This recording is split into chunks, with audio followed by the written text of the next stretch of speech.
찬양대의 믿음의 고백을 주께서 기쁘게 받으실 줄 믿습니다.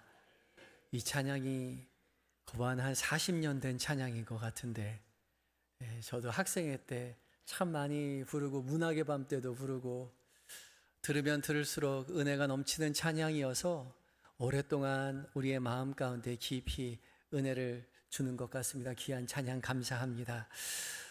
이 주일 아침 각자의 처소에서 그리고 이곳 예배당에서 예배하시는 모든 성도님들에게 약속하신 하나님의 은혜가 함께 하시기를 빕니다.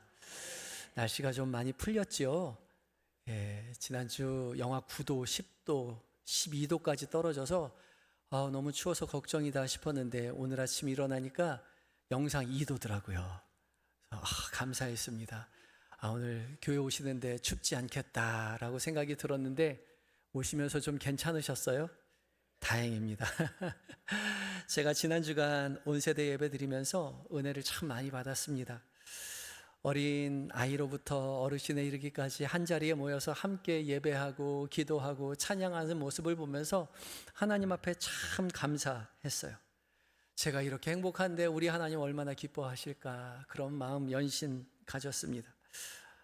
모든 목회자들이 그렇겠지만 저는 우리 교회가 천국 같은 공동체가 되었으면 좋겠습니다.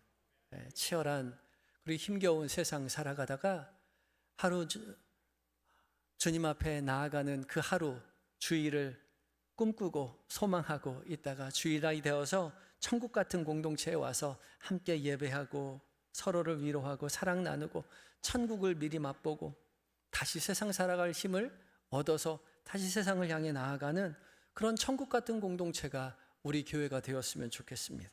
출석 체크하러 억지로 오는 것이 아니라 온세대 주일이니까 이번 꼭 한 번만 가자, 그렇게 해서 억지로 교회 오는 것이 아니라 언제 또 교회 가지? 며칠 남았지? 기대함 가지고 예배가 기다려지고 기대와 설렘이 있는 그런 공동체로 세워갔으면 좋겠습니다. 그런 의미에서 우리 옆 사람에게 이렇게 인사했으면 좋겠습니다. 천국 같은 공동체를 세워갑시다. 고맙습니다. 오늘 구약의 본문인 이사야서 11장 말씀은 우리가 이렇게 꿈꾸는 천국 같은 공동체가 어떠한 모습인지 온전한 하나님의 나라에 대해서 말씀하고 계십니다. 하나님께서는 이사야를 통해서 줄기가 잘려나가서 더 이상 희망이 없는 것 같은 그 줄기에서 다시 한번 새로운 싹이 돋아나고 그 새싹이 자라나서 결실을 맺어서 온 세상이 함께 평화를 누리게 되는 하나님 나라를 펼쳐 보여주시죠. 늑대와 어린 양이 함께 살고 어린이가 독사굴에 손을 넣어도 해를 당하지 않고 더 이상 외로움과 적대심도 상처도 두려움도 자리 잡지 못하는 하나님 나라가 어떠한 광경인지를 이사야를 통해서 말씀해 주셨죠. 그러하기에 우리가 대림절을 지내면서 우리에게 오실 예수님은요, 그 잘려나간 줄기에서 새롭게 솟아나는 새싹이 되시는 메시아이신 것이죠. 희망이 없는 그곳에서 새로운 희망으로 우리에게 다가오시는, 평화가 없는 그 자리에 평화를 선포하시는 메시아를 우리가 기다리고 있는 겁니다. 그런데 오늘 복음서에서는 우리가 이렇게 메시아를 기다리는 동안 해야 할 일이 있다고 그렇게 말씀하시죠. 평화의 왕으로 오시는 그리스도를 맞이하기 위해서 우리가 해야 할 것, 준비해야 할 것이 무엇이 있을까요? 오늘 말씀을 함께 묵상하며 은혜를 나누려고 합니다. 첫 번째 우리가 기억해야 할 것은 그리스도를 맞이하기 위해서는요, 우리 안에 있는 길들이 주님께 이어지도록 정비해야 한다라고 말씀하십니다. 함께 읽어볼까요? 시작. 우리 안에 있는 길들이 주님께로 이어지도록 정비하라고 말씀하십니다. 오늘 봉독한 마태복음의 말씀은 예수님의 오심을 준비한 세례 요한의 사역에 대해서 상세하게 소개하고 있죠. 독특한 점은 이 세례 요한의 사역을 사복음서에서 공히 모두가 기록하고 있다는 겁니다. 오히려 예수님의 탄생 이야기는 마태복음과 누가복음 두 복음서에만 기록되어 있는 거에 반면에 이 세례 요한의 사역은 네 복음서 모두에 공히 기록되어 있습니다. 그만큼 메시아의 길을 예비하는 이 세례 요한의 사역이 얼마나 중요한지를 우리에게 가르쳐 주신다는 겁니다. 그 세례 요한은 광야에서 이렇게 선포를 하지요. 마태복음 3장 3절의 말씀을 함께 읽습니다. 시작. 왜냐하면 그는 선지자 이사야를 통하여 말씀하신 자라. 일러스되 광야에 외치는 자의 소리가 있어 이르되 너희는 주의 길을 준비하라. 그가 오실 길을 곧게 하라 하였느니라. 아멘. 헬라어 성경에는 이유를 나타내는 접속사 가르가 맨 앞에 나와서 문장을 이끌고 있습니다. 왜냐하면, 즉 세례 요한에게 주목해야 하는 이유가 그는 선지자 이사야를 통해서 말씀하신 예언된 하나님의 사자였기 때문입니다. 유대인들은 구약의 예언을 절대적인 권위로 여겼기 때문에 이 예언에 근거한 세례 요한의 외침을 매우 무게 있게 들었을 것입니다. 게다가 그는 메뚜기와 석청을 먹고 약대 털옷을 입고 있었습니다. 이 모습은 엘리야의 모습을 연상시켜 주기 때문이죠. 세례 요한은 사람들을 향해서 너희는 주의 길을 준비하라. 그가 오실 길을 곧게 하라 라고 선포했습니다. 고대 근동 지역에서 왕이 행차할 때는요, 먼저 왕이 지나갈 길을 미리 닦아 놓아서 왕이 지나가는데 불편함이 없도록 사전 작업을 합니다. 굽어 있는 길은 펴고 파인 길은 메우고 돌과 장애물을 미리 제거하는 거죠. 왕이 행차할 때에 불편 없이 다닐 수 있도록 길을 미리 닦아 놓는 것은 백성의 의무였습니다. 세례 요한의 말은 바로 이 문화적 배경을 그대로 떠올리게 하죠. 너희에게 메시아가 오신다. 너희를 구원하실 왕이 너희에게 곧 오실 것이니 너희는 오실 왕을 대비해서 길을 미리 닦아 두어야 한다. 그렇게 선포한 것입니다. 이 말을 들은 모든 사람들은 당연한 이치로 받아들였을 겁니다. 왕이 오신다는데 당연히 왕이 오시기 전에 길을 준비해 놓아야지, 길을 닦아 놓아야지, 그렇게 생각했겠죠. 그런데 우리가 주목해야 할 문장이 바로 뒤에 이어집니다. 너희는 주의 길을 준비하라. 그가 오실 길을 곧게 하라. 두 문장이 비슷해서 반복함으로 강조하는 것 같지만 헬라어 원문에는 중요한 차이가 있습니다. 앞에 너희는 주의 길을 준비할 때의 주의 길은 단수입니다. 메시아가 오시는 길, 하나님께서 정하신 구원의 길은 오직 하나뿐이라는 거죠. 하나님께서 열어놓으신 큰 길, 곧 독생자 예수 그리스도뿐이라는 겁니다. 그런데 뒤에 이어지는 그가 오실 길을 곧게 하라의 오실 길은 복수로 되어 있습니다. 오실 길들이죠. 길들이라고 번역한 헬라어 트리부스는 문지르다, 밟다라는 의미를 지닌 트리보에서 유래된 명사입니다. 사람들이 밟아서 다져놓은 작은 길, 다니기 좋게 정비된 좁은 오솔길을 의미하는 단어입니다. 왕이 오시는 대로는 큰 길 하나이지만 그 큰 길과 연결되는 무수히 작은 길들, 그 길들도 정비해야 한다는 거죠. 백성들이 왕을 맞이하기 위해서는 큰 길만 정비하는 것이 아니라 그 큰 길 곁에 이어지는 무수히 작은 길들 함께 정비해야 된다는 거예요. 울퉁불퉁한 길은 고르고 장애물이 있는 길은 그 장애물 제거하고 굽은 길은 곧게 해야만 했죠. 이 말씀을 우리에게 비추어 보면 더욱 분명해집니다. 주님이 우리에게 오시는 구원의 길은 오직 예수 그리스도 한 분뿐이죠. 하나의 길입니다. 그러나 우리가 그 길로 나아가기 위해서는 정비해야 할 그 작은 우리 마음의 좁은 길들이 있다는 거죠. 주님의 뜻에 맞추어 곧게 해야 할 삶의 여러 영역들이 있다라고, 그래서 그 길을 통해서 큰 길로 나아가게 된다고 그렇게 말씀하시는 겁니다. 그래서 세례 요한은 이렇게 외치는 것입니다. 하나님의 유일한 구원의 길이 너희에게 다가오고 있으니 너희는 어서 빨리 너희 안에 있는 그 많은 작은 길들을 펴서 그 길로 주님께로 난 그 큰 길에 이어지게 해라. 이렇게 선포하고 있는 것입니다.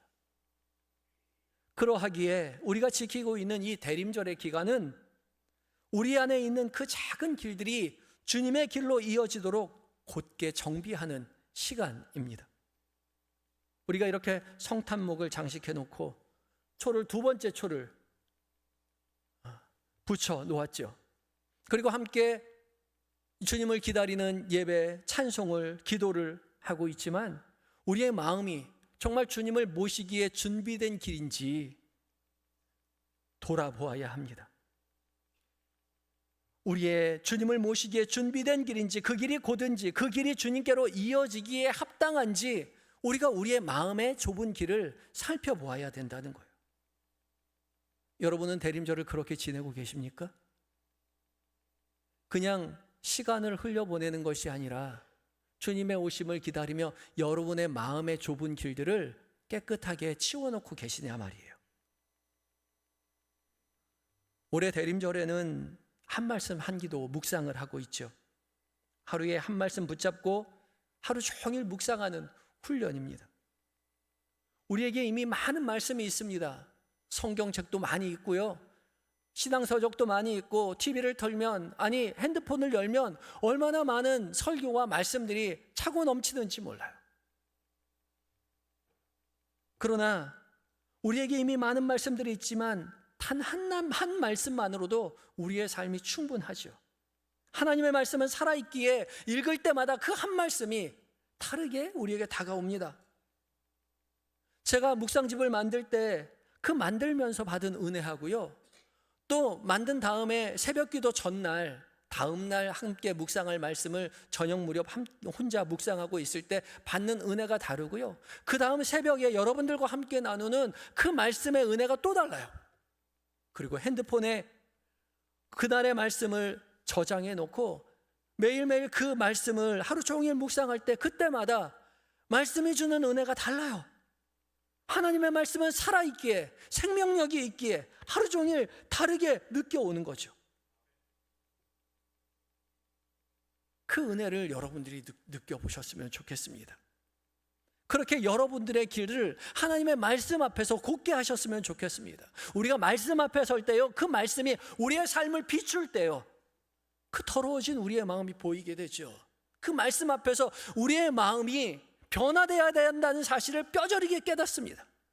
그리고 복잡했던 그 길이 다시 곧게 되는 그 은혜를 맞이할 수 있게 되는 겁니다. 지난 주중에 용인에 사시는 한 집사님께서 묵상 직구하러 교회에 오셨다는 소식을 듣고 깜짝 놀랐습니다. 집이 멀어서 주일날 예배 참석은 같이 못하는데 영상으로 새벽 예배를 드리다 보니까 묵상집이 없어서 그 묵상집 구하러 서울까지 올라오신 거예요. 그리고 그 묵상집 하나 구해서 다시 집으로 돌아가셨습니다. 얼마나 감사한지 몰라요. 혹시 연로하셔서 사정이 있으셔서 지금 온라인으로 예배 드리시는 분들 중에서 묵상집 못 받으신 분이 있다면 교회로 연락 주세요. 우편으로 보내드리도록 하겠습니다. 오시는 주님을 기다리며 그냥 묵묵히 앉아있을 것이 아니라 말씀이 우리 가운데 비출 수 있도록, 그리하여서 우리 안에 있는 길들이 곧게 될 수 있도록 저와 여러분이 함께 준비되어야 된다는 것이죠. 이 대림절의 기간, 주님의 오실 그 대로를 기대하면서 우리 안에 있는 작은 오솔길들을 깨끗하게 정비할 수 있는 저와 여러분 되시기를 예수 그리스도의 이름으로 축복합니다. 두 번째, 우리가요, 주님 오실 그날을 기대하며 준비해야 할 두 번째 것은요, 회개의 합당한 열매를 맺어야 한다고 말씀하십니다. 함께 읽어봅니다. 시작. 맺어야 한다고 말씀하십니다. 세례 요한이 광야에서 회개하라 천국이 가까웠느니라 라고 외쳤을 때 많은 사람들은 요한의 외침에 반응해서 요단강으로 몰려들었죠. 평범한 사람들뿐만 아니라 하나님 앞에 흠이 없이 경건한 삶을 산다고 자부했던 바리새인과 또한 성전 권력을 쥐고 흠 없이 부족함 없이 살아가고 있었다고 생각되었던 사두개인들까지도 요한만 앞에 나와서 세례를 청했습니다. 그만큼 세례 요한의 메시지는 단순한 종교적 구호가 아니라 사람들의 마음을 뒤흔드는 생명력 있는 외침이었던 것이죠. 회개하라 천국이 가까웠느니라. 그런데요, 요한은 단순히 회개하고 천국이 가까웠다고 세례를 받는 것만으로는 충분치 않다라고 말하죠. 한 걸음 더 깊이 들어가 이렇게 말합니다. 3장 8절과 9절의 말씀을 함께 읽어봅니다. 시작. 그러므로 회개에 합당한 열매를 맺고 속으로 아브라함이 우리 조상이라고 생각하지 말라. 내가 너희에게 이르노니 하나님이 능히 이 돌들로도 아브라함의 자손이 되게 하시리라. 아멘. 세례받고 회개하는 것으로 끝이는 것이 아니라 회개에 합당한 열매를 맺어야 한다라고 말씀합니다. 회개에 합당한 열매요. 여기서 합당한이라고 번역한 악시오는 무게를 달다라는 뜻을 가지고 있습니다. 무거운 물건일수록 그 옆에 무거운 추를 올려놓아서 균형을 맞춰야 하듯이 진정한 회개는 그 회개에 걸맞는 무게의 삶의 변화가 반드시 뒤따라와야 한다는 거죠. 입술로 눈물을 흘리며 주님 제가 회개합니다. 더 이상 그렇게 살지 않겠습니다. 라고 말하는 것으로 충분하지 않다는 거예요. 그 회개가 우리의 삶 가운데 실제로 일어나고 있다는 증거가 삶의 열매로 따라와야 한다는 거죠. 요한이 바리새인과 서기관들, 사두개인들에게 신랄하게 경고한 이유도 바로 여기에 있습니다. 이 사람들은 자신이 아브라함의 자손이니까 당연히 우리는 구원을 받을 수 있을 거라는 특권의식에 사로잡혀 있었습니다. 율법을 철저히 연구하고 성전에서 제사를 집례하면서 거룩한 삶을 누구보다도 열심히 추구했던 사람들이었어요. 그래서 많은 사람들은 다른 사람은 몰라도 저 사람은 하나님 나라에 구원받은 백성이라고 생각해서 존경을 받는 사람들이었어요. 그렇지만 세례 요한은 단호하게 말하죠. 하나님께서 여기 있는 이 돌들로도 아브라함의 자손을 만들 수 있다고요. 혈통도, 전통도, 종교적 배경도, 종교적 열심도 결코 구원의 보증이 될 수 없습니다. 하나님이 찾으시는 것은 언제나 똑같아요. 우리 안에서 실제로 일어나고 있는 회개에 합당한 열매가 있느냐 없느냐, 그것을 바라보시는 거죠. 우리는 때때로 거룩한 사람인 양 우리끼리 직분져가며 집사님, 권사님, 장로님, 목사님 그렇게 부르고 신앙의 성태 안에서 그럴듯하게 살아갑니다. 거룩하게 예배하고 거룩하게 찬양하고 그렇게 살아가고 있지만 주님 우리에게 말씀하시죠. 우리의 삶 가운데 합당한 회개에 합당한 변화가 일어나지 않는다면 아무리 거룩해 보여도 그건 껍데기 신앙일 뿐이라고요. 아무리 외형적으로 완벽하게 거룩한 모습을 갖추고 있다고 하더라도 열매 없는 신앙은 생명이 없는 가짜 신앙에 불과하다고 세례 요한을 통해서 하나님 우리에게 말씀하십니다. 세례 요한은 이 열매 없는 가짜 신자들을 향해서 서슴없이 독사의 자식들아 그렇게 외쳤습니다. 독사의 자식이라고요. 이 히브리적 표현에서 어떤 존재의 자식이라는 말은 그 존재의 성품을 그대로 닮았다는 거죠. 겉으로는 거룩하게 보이지만 그들의 삶은 독사의 자식이라는 거예요. 겉으로는 경건한 얼굴을 하고 있을지 모르지만 실제의 삶과 행동으로는, 말로는 다른 사람 물고 상처 주고 죽음에 이르게 하는 그런 사람이라는 거죠. 직분을 가지고 겉모습은 거룩하게 보이는데 속으로는 비난과 정죄가 가득하고 한마디 말로 누군가의 마음을 무너뜨리는 사람, 그런 사람을 요한은 독사의 자식이라고 경고하고 있는 거죠. 회개에 합당한 열매는 종교적인 겉모습이 아니라 삶의 변화로 드러납니다. 열매가 맺혀져야 돼요. 더 이상 독사의 자식이 아니라 우리는 하나님의 자녀로 살아가야죠. 하나님의 성품을 닮은 자로 살아가야 합니다. 사람을 정죄할 것이 아니라 사람을 살리는 일, 사람을 지탄할 것이 아니라 품어 안고 사랑으로 용서하는 일, 하나님의 자녀답게 살아가야 한다는 거예요. 우리 스스로를 돌아봅시다. 우리의 겉모습이 아니라 우리의 속마음을 바라봅시다. 우리는 독사의 자식으로 살아갑니까? 아니면 하나님의 자녀로 살아갑니까? 우리의 말이, 우리의 마음이, 우리의 행동이 사람을 지적하고 사람을 죽게 만듭니까? 아니면 사람을 품어 안고 사람을 살리는 삶을 살아가고 있습니까? 주님 우리에게 묻고 계시는 거죠. 이 지점에서 우리는 오늘 다시 함께 읽은 이사야서 11장의 말씀을 다시 한번 깊이 살펴보아야 합니다. 이사야서 11장 1절 말씀입니다. 함께 읽어봅니다. 시작. 이새의 줄기에서 한 싹이 나며 그 뿌리에서 한 가지가 나서 결실할 것이요. 아멘. 부러져 버린 희망이 없는 것 같은 그 줄기에서 새로 한 싹이 납니다. 이 한 싹은 이사야를 통해서 예언한 메시아, 다윗의 후손으로 오실 예수 그리스도를 상징하는 단어이죠. 그리고 그리스도에 대해서 이사야는 이 한 가지가 나서 결실할 것이라고 그렇게 선포합니다. 결실한다고요. 이 결실한다는 말은 메시아의 통치 아래서 상응하는 열매가 그 자리에 맺힌다는 거죠. 하나님의 통치가 있을 때에 그 통치에 상응하는 열매가, 결실이 맺힌다는 거예요. 이 이사야가 말한 이 결실은 마태복음에서 세례 요한이 선포한 회개에 합당한 열매와 자연스럽게 연결되죠.